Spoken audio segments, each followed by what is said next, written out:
Well, Manchester United and Liverpool are the two most successful teams in English football history, and they also have the biggest rivalry in English football as well. And therefore, the two meetings that are upcoming between the two sides are two of the most eagerly anticipated fixtures of the campaign. Now, Liverpool are having the better of it right now. They're pushing for the title, whilst Manchester United are scrapping for a top four finish. And they go, Bobby, into this season's series having won just one of the last 8 meetings with the Reds, with Liverpool being European champions, just missing out on the title last season.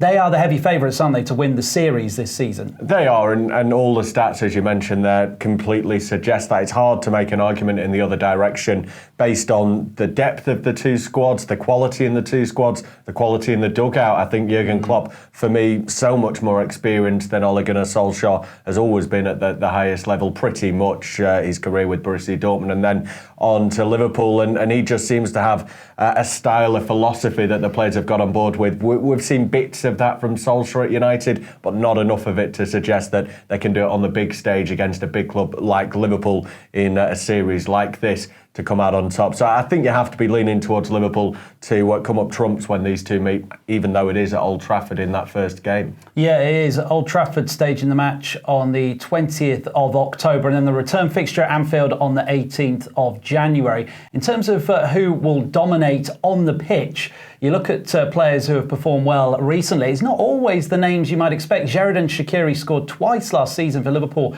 at Anfield. Mohamed Salah is yet to get on the scoreboard for the Reds against United. So who are you looking at to sort of take control of this series on the pitch? Well, I think you make a good point there about Xherdan Shaqiri, because you do sometimes in these games get a little bit of a tight affair, don't you? And it might be decided by someone from the bench that comes on, fresh legs late on, and they have the impact that the manager desires. But I've been looking at goal scorers for both sides, and Marcus Rashford is one that I think you can't get away from. 6-4 he is to be Manchester United's leading goal scorer in the Premier League come the end of the season. He's already got 2 this campaign and is the standalone centre forward for them. So I don't think that's a bad price really for someone who is going to start every single game if he's fit for them this season. It becomes a bit more difficult, I think, when you look at Liverpool, because they've got that front three. All of them like to score goals. We saw Sadio Mane and Mo Salah fall out recently because Mane was unhappy. He wasn't passing the ball when he was in a better spot. So maybe we're starting to see those just fall out a little bit more as the season goes on. Bit of disruption in that forward line, but there's a good price for Sadio Mane. 3-1 he is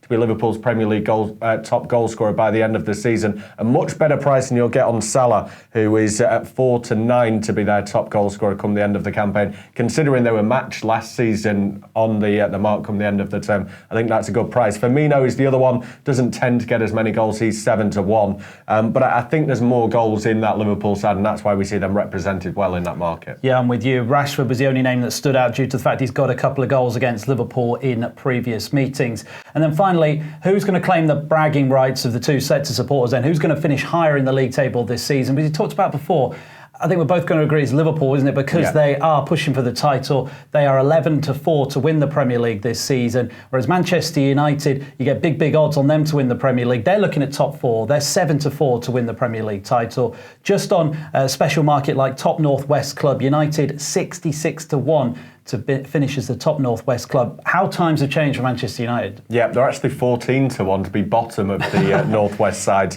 That's considering Burnley, Everton, Manchester United and Liverpool. Man City aren't even in that market because they're just so far ahead, really. I think you look at Manchester United and they've struggled, haven't they, to really adapt to the changes in the Premier League, the money that's come in, the different types of managers. They haven't been able to keep up. I did have a look at Liverpool in a specials market, looking away from that Northwest one, and for them in a trophy specials to win the Premier League and EFL Cup, they're actually 22-1. I didn't think that was a bad price when we consider they're going to be in that title race, and it isn't beyond imagination that they could pick a domestic cup up along the way as well. They've won that EFL Cup, the Carabao Cup as it is, on a number of occasions. So I think that's quite an attractive price at 22-1. Yeah, my other thought was that you could get Ole Gunnar Solskjaer at 9-1 currently to be the next manager to leave. Jose Mourinho left after the loss to Liverpool at Anfield last season. 20th of October rolls around, Manchester United lose that game, maybe Solskjaer goes as well. They're already 7 points behind Liverpool. That could be something to have a look at. But overall though, Liverpool to finish above United. Yeah, I think we both agree on that, and I think you'll struggle to find a man that disagrees with it. So that's mine and Bobby's thoughts on Manchester United and Liverpool, the big rivalry. Don't forget to check out our social media feeds for all the latest updates and subscribe to our YouTube channel for all of our videos.